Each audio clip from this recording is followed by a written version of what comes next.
మనం ఇప్పుడు ఆలోచించాల్సింది ఏంటి అని అంటే, పరిశుద్ధాత్మ మన మీదకి వస్తే ఏం జరుగుతుంది? పరిశుద్ధాత్మ పేరుతో ఈరోజు క్రైస్తవ్యంలో జరుగుతున్న ఆగడాలు, అల్లర్లు, దీని గురించి ఒకసారి పరిశీలిస్తే, పరిశుద్ధాత్మ అనేది వచ్చినప్పుడు ఏం జరుగుతుంది అని అంటే, పరిశుద్ధాత్మ అంటే వచ్చినప్పుడు ఏం జరుగుతుందో తెలియాలి. అది తెలియాలి అంటే క్షుణ్ణంగా బైబుల్ని చదవాలి. అంటే పరిశుద్ధాత్మ వచ్చిందనేసి రోజు గంతులు వేసి, అల్లర్లు చేసేసి, ఏదేదో తెలియని భాషలతో మాట్లాడేసేసి మనుషుల్ని గందరగోళానికి గురి చేస్తున్న క్రైస్తవ్యం ఈరోజు మన మధ్యలో, మన పరిస్థితుల్లో ఉంది. అంటే ఆ క్రైస్తవ్యం ఇలా తయారవడానికి దేవుడేమో అల్లరికి కర్త కాడు అని అంటే, అల్లరితో కూడిన ఆటపాటలు వద్దు అని అంటే, ఈ రోజున అదే పరిశుద్ధాత్మ పేరుతో క్రైస్తవులుగా పిలువబడతాం. మనం ఎందుకు అల్లరితో పాలివాగరవుతున్నాం? ఎందుకు అల్లరి చేష్టలు చేస్తున్నాం? ఎందుకు అలా తెలియని విచిత్రమైన ఒక పరిస్థితుల్లో క్రైస్తవం అనేది ఉండిపోయింది? అసలు మొదటిగా పరిశుద్ధాత్మ మన మీదకి వచ్చినప్పుడు ఏం జరుగుతుంది? ఆ రోజున అపోస్తులకి పరిశుద్ధాత్మ వచ్చినప్పుడు ఏం జరిగిందో ఒకసారి ఆలోచిస్తే తెలుస్తుంది. ఒకసారి పరిశుద్ధాత్మ అనేది వచ్చినప్పుడు ఏం జరిగిద్దో అనే దాన్ని అపోస్తుల కార్యాలు 1వ అధ్యాయము 8వ వచనం. అపోస్తుల కార్యాలు 1వ అధ్యాయం 8వ వచనంలో ఏం చెప్తున్నారు అని అంటే, అయినను పరిశుద్ధాత్మ మీ మీదకి వచ్చినప్పుడు మీరు శక్తిని నొందెదరు. అంటే పరిశుద్ధాత్మ మన మీదకి వచ్చినప్పుడు ఏం జరిగిద్దంట? శక్తి వస్తుందంట. ఏంటి ఆ శక్తి? ఎగరడానిక, గంతులు వేయడానిక, ఏదో తెలియని అల్లరి చేయడానిక, మనుషులకు అర్థం కాని ఏదో భాషలు మాట్లాడేసేసి మనుషుల్ని గందరగోళానికి గురి చేయడానిక? అంటే ఈ రోజున క్రైస్తవం కంప్లీట్గా దీని మీదే జర్నీ చేస్తుంది.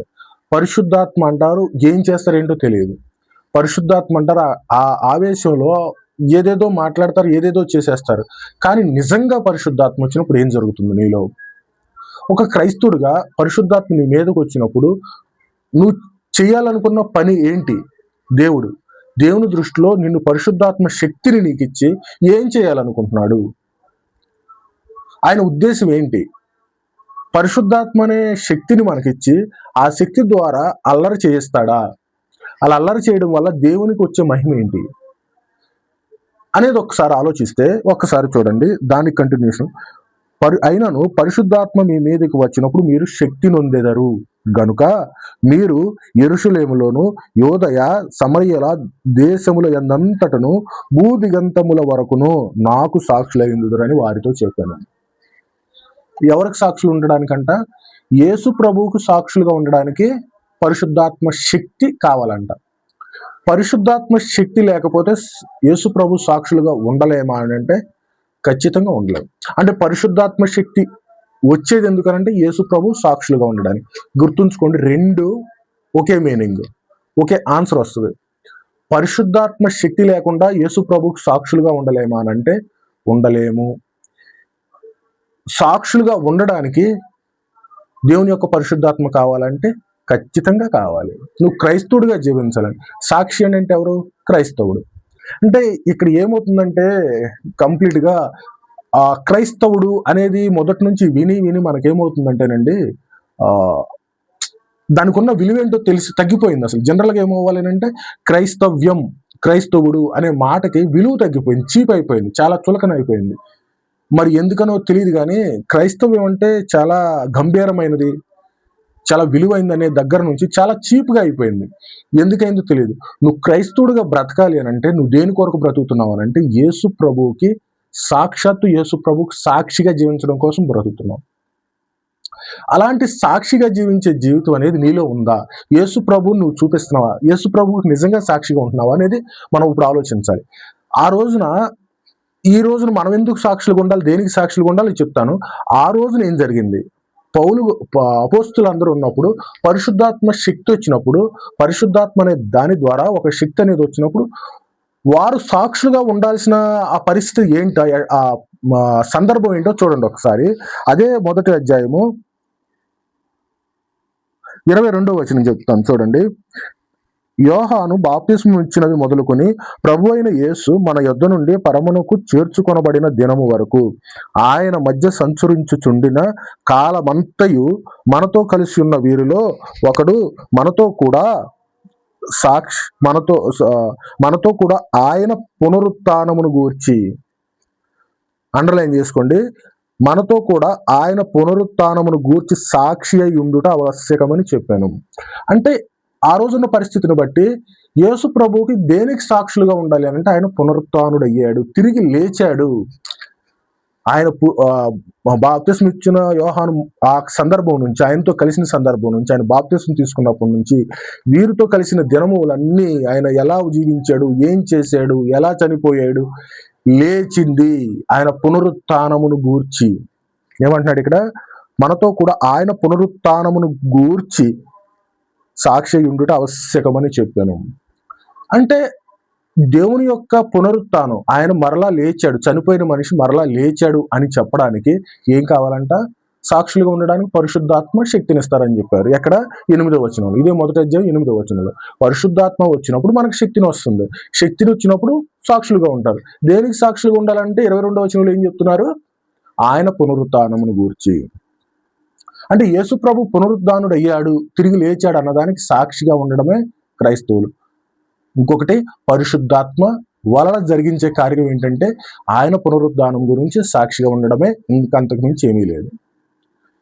ఆ రోజున ఒకసారి గమనించండి, ఆ రోజున పరిస్థితులు ఎలా ఉన్నాయనంటే యేసు ప్రభు చనిపోలేదు, వాళ్ళు చంపారు. చంపిన తర్వాత ఏం చేశారంటే సమాధి చేయబడిన తర్వాత అక్కడ కొంతమంది సెక్యూరిటీని పెట్టారు. ఆ రోజు సందర్భం ఎలా ఉందంటే సెక్యూరిటీని పెట్టారు. ఎందుకని?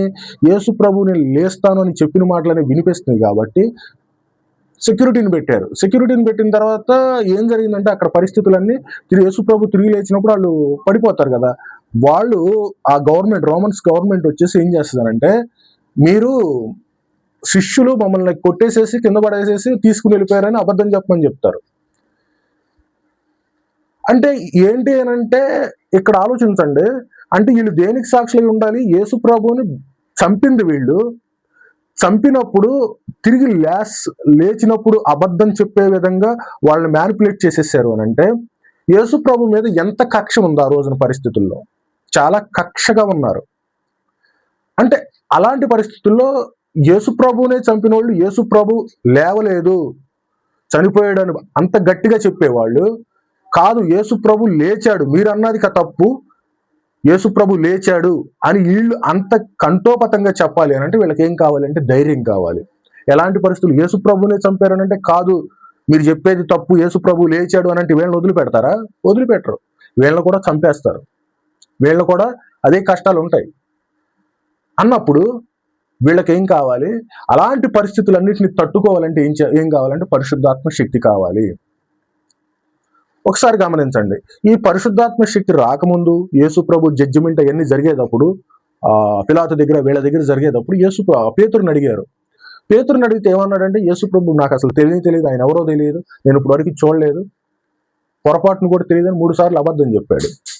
అదే పేతురు పరిశుద్ధాత్మ వచ్చిన తర్వాత ఎలా మాట్లాడాడు? గంభీరంగా మాట్లాడాడు, ధైర్యంగా మాట్లాడాడు. మేడ మీద గదిలో పరిశుద్ధాత్మ వచ్చినప్పుడు ఎలా మాట్లాడతారు వాళ్ళు?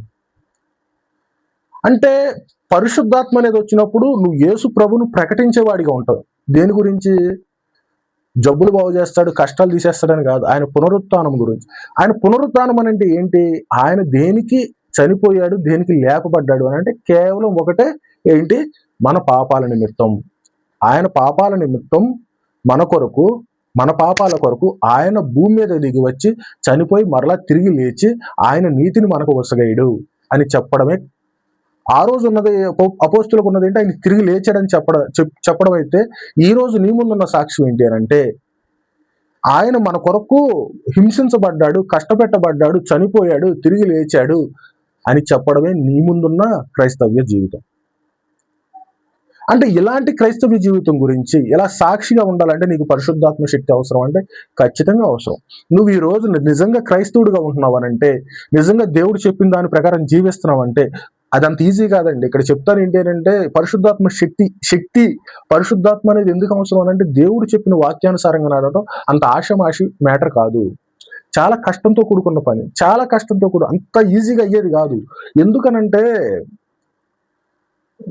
క్రైస్తవం అంటే ఇరుకు మార్గం, చాలా ఇరుకులు, కష్టాలు ఉంటాయి, బాధలు ఉంటాయి. ఏంటి ఆ కష్టాలు, బాధలు అని అంటే చెప్తాను కదా, ఎలా అనంటే నువ్వు లోకం అంతా పాపం అయిపోయినప్పుడు నేను అలా కాదు, లోకంతో ఏకంగా కాదు, సపరేట్ గా జీవించాలి. ఆ సపరేట్ జీవితం ఏంటంటే దేవుడు చెప్పిన జీవితం, అంటే ఈ రోజున మనం పిలువబడుతున్న క్రైస్తవ జీవితం. క్రైస్తవుడిగా నేను బ్రతకాలి, యేసు ప్రభు నమ్ముకుని యేసు ప్రభు నా రక్షకుడు అని నేను చెప్పి జీవించాలి అన్నప్పుడు నీకేం కావాలంటే శక్తి అనేది అవసరం. నీ శక్తి సరిపోదు, ఎందుకనంటే ఇది చాలా కష్టంతో కూడుకున్న పని. ఆ రోజు అపోస్తులు వాళ్ళందరినీ, ఆ గవర్నమెంట్ అందరినీ ఎదుర్కొని, యేసు ప్రభు చనిపోయి అలా ఉండలేదు, తిరిగి లేచాడు అని చెప్పడానికి వాళ్ళకి ఎంత ధైర్యం, అది ఎంత కష్టమైన పని ఒకసారి ఆలోచన. అంత ఈజీ పనా? వాళ్ళు నిజంగా అలా మాట చెప్పినప్పుడు ఆ గవర్నమెంట్ అనేది ఊరుకుంటుందా? ఊరుకుందా వాళ్ళు అనుకోని అలా చెబుతానే ఉన్నారు. ఊరుకుందా? చంపబడ్డారు, హింసించబడ్డారు, కొట్టబడ్డారు, సిలువ వేశారు, రంపాలతో కోసారు. అయినా కానీ ప్రతిదీ బ్రతుకుటైతే క్రీస్తు, చావైతే లాభం. ఇది కదా పరిశుద్ధాత్మ శక్తి. ఆ రోజు పరిశుద్ధాత్మ ఉన్నప్పుడు ఆయన్ని ప్రకటించడానికి ఎంత తీవ్రతలోకైనా, ఎంత సివియారిటీలోకైనా వెళ్ళడానికి సిద్ధంగా ఉన్న క్రైస్తవ్యం. ఈ రోజున నువ్వు క్రైస్తవుడిగా బ్రతకాలి అంటే అడుగడుగున కష్టాలు ఉన్నాయి. అడుగడుగున ఏం కష్టాలు అవి? పాపం. పాపం అనే వలయంలో నువ్వు చిక్కుపోయి ఉన్నావు. ఏంటి ఆ పాపపు వలయం? లోకం. లోకం అనేది ఒక పాపం. అంటే ఆ పాపంలో నువ్వు జీవించేప్పుడు నిన్ను నువ్వు సపరేట్ చేసుకుని దేవుడి దగ్గరకు వచ్చి, ప్రభువా నువ్వు చేసింది ఇది, నువ్వు జీవించమన్నది ఇది, దీని ప్రకారం జీవిస్తాను అంటే లోకం నిన్ను చూస్తా ఊరుకోదు. వాళ్ళు ఏదో కష్టపెడతారని కాదు, అంటే నిన్ను అనుక్షణం పాపం అనేది ప్రలోభిస్తానే ఉంటది. ప్రలోభానికి కవ్విస్తూ పాపంలో నువ్వు పడాలి అని ప్రతి చోట కళ్ళు తెరిస్తే పాపం, ఏదన్నా ఫోన్ చూస్తే పాపం, చెవులు వింటే బూతులు, విపరీతం అయిపోయినాయి. నలుగురు ఉన్నప్పుడు అక్కడికి వెళ్తే వాళ్ళు మాట్లాడే మాటలు తప్పు, స్వార్థపూరితం, ద్వేషపూరితమైన కపటాలోచనలు. అంటే ఒక చోట ఒక మనిషి ఉన్నాడు అంటే ఆ మనిషి దగ్గరికి వెళ్ళాలంటే భయం అయిపోయింది. ఎందుకనంటే పాపం. కష్టం. నువ్వు ఒక చోట నుంచి నువ్వు ఒంటరిగా ఉన్నప్పటి నుంచి ఎక్కడికైనా ఒక మనిషిలోకి కానీ ఒక లోకంలోకి కానీ వెళ్ళావంటే నువ్వు పాపాన్ని అంటించుకోకుండా, ఆ పాపపు మురికిని కానీ ఆ నీసుని కానీ అంటించుకోకుండా నువ్వు మళ్ళీ అదే విధంగా రావాలంటే చాలా కష్టంతో కూడుకున్న పని. అది నీ వల్ల అయ్యేది కాదు. మనకేం కావాలంటే పరిశుద్ధాత్మ శక్తి కావాలి. పరిశుద్ధాత్మ శక్తి లేకుండా ఆ పాపాన్ని జయించడం నీ వల్ల కాదు. అంటే పరిశుద్ధాత్మ పేరుతో ఈ రోజు జరుగుతున్నది ఏంటి? అసలు నిజంగా పరిశుద్ధాత్మ వల్ల జరగాల్సిన ఒకసారి ఆలోచించండి మనసుతో మీరు. నిజంగా క్రైస్తుడిగా ఆయన చెప్పింది ఏంటి అని అంటే, నేను చెప్పినట్లు జీవించండి అని చెప్పాడు. నేను చెప్పినట్లు జీవించండి అని చెప్పిన దానికి మనం జీవించడానికి మనకు నిజంగా పరిశుద్ధాత్మ శక్తి లేకపోతే అలాంటి పాపంలో మనం చిక్కుకుపోతాం, అలాంటి పాపంలో పడిపోతాం.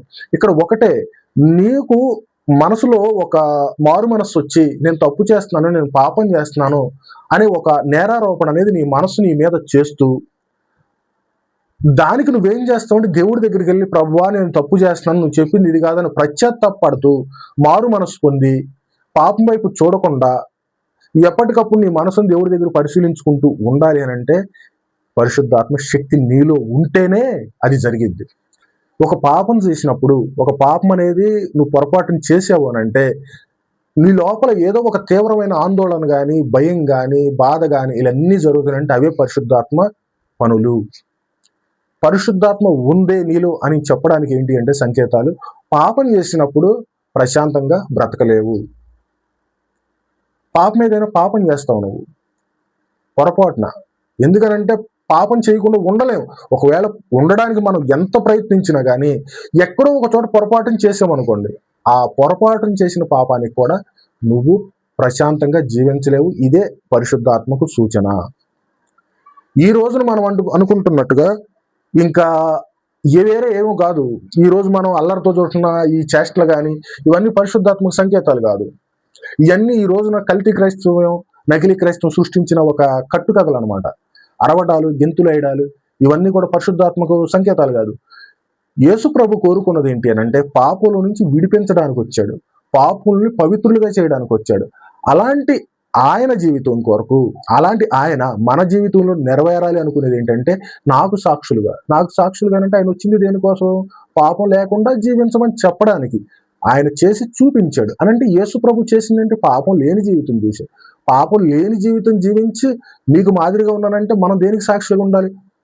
యేసు ప్రభు ఇలాగే ఉంటాడు అంటే నేను తప్పు చేసినప్పుడు కానీ, పొరపాటు చేసినప్పుడు కానీ, ఇంకోటి ఏంటంటే మనం జీవించే జీవితం అనేది నలుగురు లోకంలో చూస్తున్నారు కదా. చూసినప్పుడు మనల్ని చూసినప్పుడు యేసుప్రభు అంటే ఇదేనా అనే ఒక సాక్షి అనేది వాళ్ళలో ఉండాలి.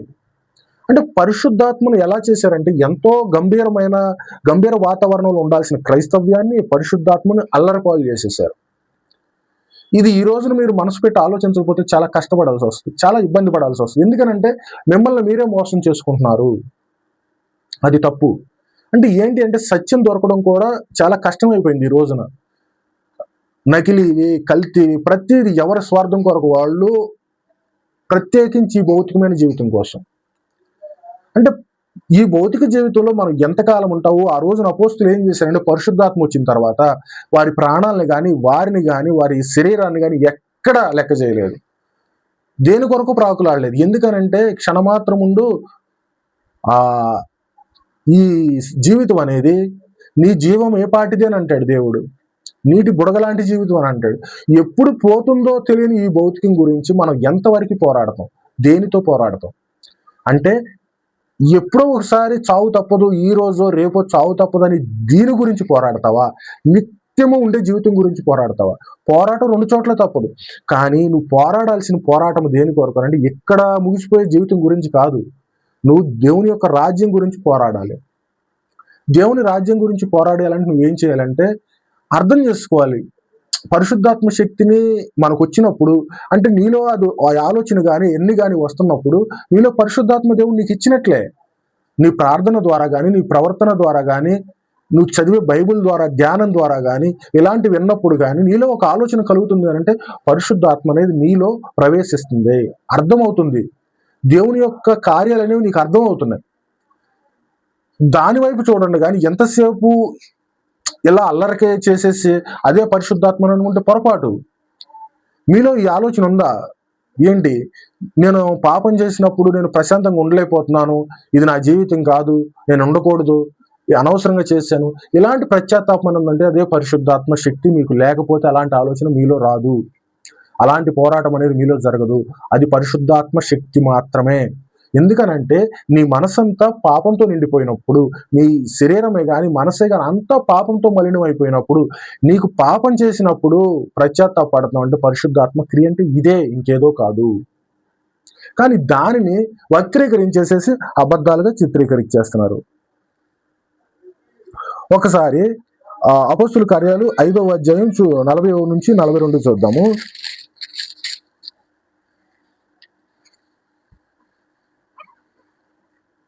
యేసు నామమును బట్టి బోధింపకూడదని ఆజ్ఞాపించి వారిని విడుదల చేసిరి. ఎవరని? అపోస్తుల్ని. ఆ నామము కొరకు అవమానము పొందుటకు పాత్రులని ఎంచబడినందున వారు సంతోషించుచు మహాసభ ఎదుట నుండి వెళ్ళిపోయి ప్రతిదినము దేవాలయములోని ఇంటింటను మానక బోధించు యేసే క్రీస్తు, యేసే రక్షకుడు అని బోధించుచుండ్రు. ఈ ధైర్యం కదా మనకు కావాల్సింది. ఈ ధైర్యం ఎక్కడి నుంచి వచ్చింది? పరిశుద్ధాత్మ శక్తి ద్వారా వచ్చింది.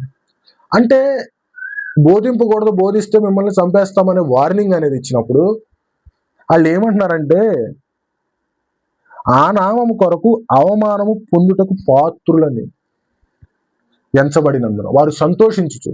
అంటే వార్నింగ్ ఇచ్చినప్పుడు ఆ నామం కొరకు అది భాగ్యం మాకు అనేసి సంతోషించి వెళ్ళిపోయంట. ప్రతిదినము మందిరంలోను ఇంటింటాను తిరుగుతూ ప్రార్థిస్తూ ఉన్నారంట. ఇంకా మరీ ఎక్కువ చేశారు. అంటే భయం లేదా? లేదు. ఎందుకనంటే తెలిసిపోయింది, జీవితం అంటే ఏంటో తెలిసిపోయింది. ఎలా అంటే చనిపోతాము, మనకి జీవితంలో ఎంత ప్రాకులాడినా కానీ, ఎంత పోరాడినా కానీ ఎంతో కాలం ఉందాం. ఆయన నామం కొరకు ఎన్ని కష్టాలు పడడానికైనా కానీ మాకు బాధ్యత కావాలి, అది మా భాగ్యం అని ఎంచుకున్నారు. దేని ద్వారా జరిగింది? ఇది పరిశుద్ధాత్మ శక్తి ద్వారా జరిగింది. ఈ రోజు నీ పరిస్థితి ఎలా ఉందో ఆలోచించు. నువ్వు క్రైస్తవుడిగా జీవించడానికి నీకు ఇంట్లో కానీ, నీ ఉద్యోగం చేసే చోట కానీ, నీ పరిస్థితుల్లో కానీ ఏమైనా అవమానం జరుగుతుందా? ఏమైనా ఇబ్బంది కలుగుతుందా? దాని గురించి నువ్వు బాధపడాల్సిన అవసరం అయితే లేదు. ఎందుకనంటే ఆ రోజున అపోస్తులు కూడా ఇదే పరిస్థితులు వెళ్ళారు. బోధింపకూడదు, యేసు నామమును బట్టి మీరు బోధించకూడదు అని అంటే యేసే క్రీస్తు, యేసే రక్షకుడని ఇంటింట మందిరంలో బోధిస్తూ వెళ్ళారంట. నీకు ఎలాంటి కష్టంలో ఉన్నా కానీ, నువ్వు ఎలాంటి కష్టంలో ఉన్నా కానీ నీకు ఎలాంటి అవమానం వస్తున్నా కానీ దేని గురించి? యేసు ప్రభు గురించి. నువ్వు చేసే పనికి మాలిన పని అంతా చేసేసి దానికి అవమానం వస్తాయి, నేను భాగ్యవంతుని యేసు ప్రభు కోసం పడుతున్నానంటే కుదరదు. నువ్వు జీవించే జీవితంలో యేసును కలిగి యేసు కొరకు, యేసు ప్రభు కొరకు, యేసు ప్రభు చెప్పిన జీవితం కొరకు నీకు అవమానం వస్తే అప్పుడు ధన్యుడు నువ్వు. యేసు ప్రభు కొరకు నిన్ను నిందిస్తే అప్పుడు ధన్యుడు నువ్వు. యేసు ప్రభు చెప్పిన జీవితంలో అలాంటి పయనంలో నీకు ఎలాంటి అవమానం వచ్చినా, ఇబ్బంది వచ్చినా అప్పుడు ధన్యుడు నువ్వు. అంతేగాని ఏదో నీకు నచ్చిన పని నువ్వు చేసేసి, నీకు నచ్చినట్టుగా నువ్వు ఉండేసి, నువ్వు చేసిన పాపం వల్ల ప్రతిదీ చేసేసేసి నాకు అవమానం వచ్చిందంటే ప్రభు నేను ధన్యుడు ప్రభు అంటే కుదరదు. అన్నిటికీ కండిషన్స్ ఉంటాయి. దేని కొరకు ధన్యుడివి? బోధింపకూడదని చెప్పినప్పుడు బోధించాలని. అంటే బోధించడం అంటే దేవుని పని. దేవుని పని చేయడానికి వాళ్ళు ఏమంటున్నారు అంటే కష్టం వచ్చినా అది మాకు భాగ్యమే అని చెప్పి ఎంచి యేసే క్రీస్తు, యేసే రక్షకుడు అని ఇంటింటా తిరుగుతూ బోధిస్తున్నారంట. అంటే క్రైస్తవుడు ఉండాల్సిన నువ్వు ఈ రోజున ఎలాంటి పరిస్థితుల్లో ఉంటున్నావు? దేనికి సరెండర్ అయిపోతున్నావు? ఎలాంటి పరిస్థితుల్లో నువ్వు చిక్కుబడిపోతున్నావు ఆలోచించు. అంటే దేన్ని అవమానంగా ఫీల్ అయిపోయి నువ్వు బాధపడిపోతున్నావా? లేదంటే నేను జీవించే జీవితం, నువ్వు పాపంలో జీవించి కూడా నేను పవిత్రుడిగా ఉంటున్నాను, పరిశుద్ధాత్మ ఇది అని అనుకుంటున్నావా? ఆన్సర్ నీకు కావాలి ఇప్పుడు ఈ రోజున. పరిశుద్ధాత్మ ఎలా పనిచేస్తుంది? పరిశుద్ధాత్మ వచ్చినప్పుడు నీకు ఏం జరిగిద్ది అని అంటే ఆలోచించాలి. అంటే పాపం చేయకుండా ఉండడానికి, యేసు ప్రభువును ప్రకటించడానికి ఎంత దూరమైనా వెళ్ళడానికి నువ్వు సిద్ధపడతావు. ఇదే పరిశుద్ధాత్మ యొక్క కార్యము. 4వ అధ్యాయము 17వ వచనం చూడండి ఒకసారి. అయినను ఇది ప్రజలు ఇంక వ్యాపింపకుండుటకై ఇక మీదట ఈ నామమును బట్టి ఏ మనుషులైనను మాట్లాడకూడదని మనము వారిని బెదురు పెట్టవలని చెప్పుకొనిరి. అప్పుడు వారిని పిలిపించి మీరు యేసునామమును బట్టి ఎంత మాత్రము మాట్లాడకూడదు, బోధింపకూడదని వారికి ఆజ్ఞాపించరు. అందుకు పేతురును యోహానును వారిని చూసి, దేవుని మాట వినుట కంటే మీ మాట వినుట దేవుని దృష్టికి న్యాయమా? ఎవరంటే ఇక్కడ పేతురు. అదే పేతురు ఏమన్నాడు? నాకు తెలియదు యేసు ప్రభువుని ఎరగనే అన్నాడు. కానీ ఇక్కడేమంటున్నాడు? వాళ్ళు వార్నింగ్ చేస్తున్నారు. వార్నింగ్ చేస్తున్నప్పుడు దేవుని మాట వినుట కంటే మీ మాట వినుట దేవుని దృష్టికి న్యాయమా? దేవుడు చెప్పాడు మాకు. దేవుడు చెప్పింది చేయటం న్యాయమా? మీరు చెప్పేది చేయటం న్యాయమా? ఆలోచించండి. మీరే చెప్పుడి. మేము కన్న వాటిని విన్న వాటిని చెప్పకు ఉండలేమని వారికి ఉత్తరం ఇచ్చి ప్రజలందరూ జరిగిన దాని గురించి దేవుని మహిమపరచు కనుక సభవారు ఓకే ఇక్కడ ఏమన్నారు అనంటే మేము విన్న వాటిని కన్న వాటిని చెప్పక ఉండలేము. ఇది కదా పరిశుద్ధాత్మ శక్తి అంటే. ఇది కదా సాక్ష్యం అనంటే. ఈరోజు నువ్వు చేసేది ఏంటి? నువ్వు పరిశుద్ధాత్మని చెప్పుకునేది ఏంటి? నువ్వు చెప్పే సాక్ష్యం ఏంటి? దేవుడు చెప్పింది చేయకుండా నువ్వు చెప్పేది దేవుని దృష్టికి న్యాయమా? దేవుడు చెప్పాడు, దేవుడు చెప్పినట్టు చేయడం న్యాయమా? నువ్వేదో చెప్పావు నీ గురించి అంటే వాళ్ళు చెప్తుంది ఏంటి? ప్రేమగా చెప్పట్ల, వార్నింగ్ ఇస్తున్నారు. ఇది చేస్తే కుదరదు అని అంటున్నప్పుడు వాళ్ళు ఏం చెప్తున్నారంటే వాళ్ళు ప్రేమగా చెప్తున్నారు.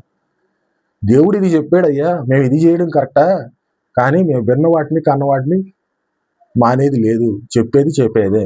ఏం చేసుకుంటారో చేసుకోండి. అన్నింటికి సహించే ధైర్యం, ఏ కష్టాన్నైనా ఊర్చుకునే ధైర్యం, తప్పును ప్రశ్నించే ధైర్యం, పాపంలో పడకుండా పరిగెత్తే ధైర్యం ఎవరికి వచ్చింది? ఎందువల్ల వచ్చింది? అపోస్తులకు వచ్చింది, పరిశుద్ధాత్మ వల్ల వచ్చింది. ఈ రోజున పాపం నుంచి దూరంగా పరిగెత్తడానికే, పాపం నుంచి తప్పించుకోవడానికే, పాపంతో పోరాడడానికే, దీనికే పరిశుద్ధాత్మ శక్తికి కానీ మరి దేనికో కాదు. ఇక్కడే క్రైస్తవం అంతా ఒక రకంగా అయిపోతుంది అనమాట. ఎందుకనంటే దానికి కూడా రీజన్ ఈ రోజు జరుగుతున్న గాస్పెలే కల్తీ అయిపోయింది. పరిశుద్ధాత్మ పేరుతో అనేక మోసాలు జరుగుతున్నాయి. ఇదే ప్రధాన కారణం అయిపోయింది. పరిశుద్ధాత్మ శక్తి అన్నా కానీ, పరిశుద్ధాత్మ అన్న పేరు అన్నా కానీ చాలా చులకన అయిపోయింది ఈ రోజున క్రైస్తవ్యంలో, బయట కూడా అలా చేసేసారు. అది మన దౌర్భాగ్యం అనుకోవడం.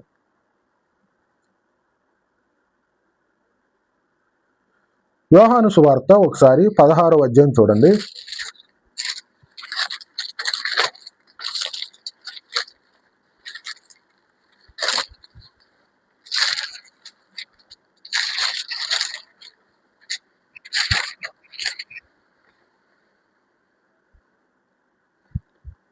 నేను మీతో చెప్పవలసినవి ఇంకను అనేక సంగతులు కలవు గాని 12వ వచనం చదువుతున్నాను.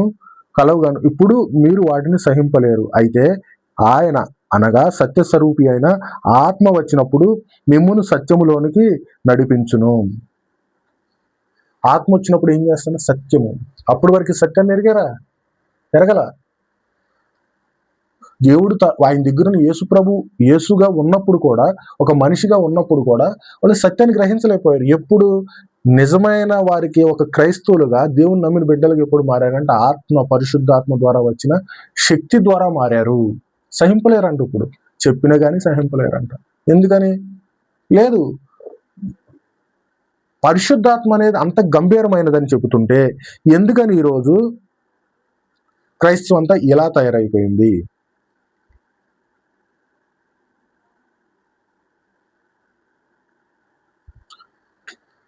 ఒకసారి ఆలోచించండి.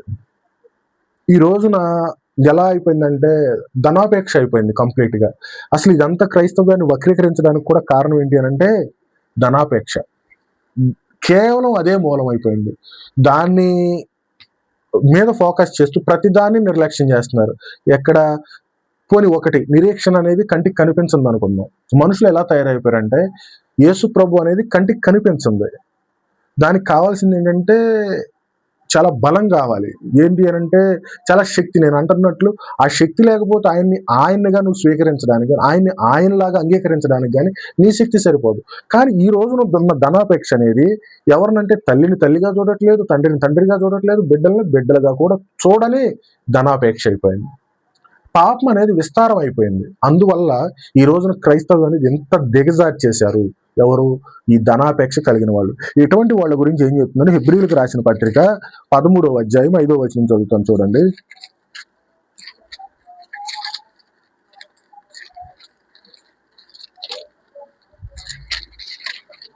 హెబ్రీయులకు రాసిన పత్రిక 13వ అధ్యాయము 5వ వచనం. ధనాపేక్ష లేని వారై మీకు కలిగిన వాటితో తృప్తి పొంది ఉండుడి. ధనాపేక్ష లేకుండా మీకు ఏది ఉంటే దాంతో తృప్తి కలిగి ఉండండి అని దేవుడు చెప్తున్న మాట. ధనాపేక్ష అనేది వద్దు అని అంటున్నప్పుడు, ధనాపేక్ష ఎప్పుడైతే నీలోకి వచ్చిందో అప్పుడు ప్రతిదాన్ని కలుషితం చేసేస్తావు. ధనాపేక్ష లేకుండా ఉండాలి అని అంటే ఈరోజు ధనాన్ని నమ్మకుండా, ధనాన్ని ప్రేమించకుండా, డబ్బును ప్రేమించకుండా ఎవడుండగలడండి? ఎవడు ఉండలేడు. ఎవరుంటారు తెలుసా? ఈ లోక జీవితం వ్యర్థం, ఈ లోకంలో అంతా నశించిపోయేదే, ఇంకేముంది, ఎప్పటికైనా చచ్చిపోతాం కదా అని నమ్మిన వాడే ఉంటాడు. అంటే ఈ లోకంలో ఉన్న జీవితాన్ని, భౌతికంగా జీవించే జీవితాన్ని చాలా లైట్ తీసుకొని ఇంకా ఏదో దాన్ని హైలైట్ చేసుకుంటూ, అంటే నేనేమంటానంటే నేను ఎప్పటికైనా మరణించేవాడను, మరణంలో నుంచి నన్ను తప్పించగలవాడెవడు, ఇలాంటి మాటలు నాకు అనిపిస్తున్నప్పుడు ఏదో ఒక టైంలో ఏదో ఒక రూపంలో మరణం అనేది రాక మానదు. ఇలాంటి జీవితం గురించి నేను ధనం కోసం నాకు ఏది ఉందో దాంతో సంతృప్తి పడకుండా, ధనాపేక్ష లేని వారే మీకు కలిగిన వాటితో తృప్తి కలిగి ఉండడి.